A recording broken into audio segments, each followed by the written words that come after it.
చేత మనకు స్వస్థత కలిగను. కానీ God is waiting for a person to declare it. దాని మనిషి కోసం వెయిట్ చేస్తాడు. పలకాలంట, దాని మాటను ప్రకటించాలంట. ఇప్పుడు ధర్మశాస్త్రం ఇచ్చేశాడు, ఈయన వెళ్ళి ఆహాబ్ చెప్పనవసరంలే, అది నెరవేర్చబడాలి. కానీ God is looking for a person who can intercede, who can call for.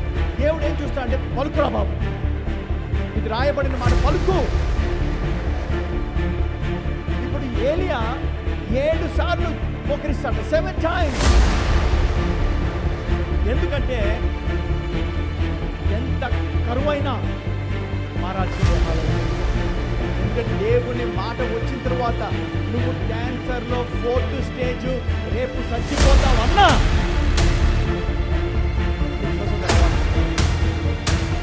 రావాల్సిందే.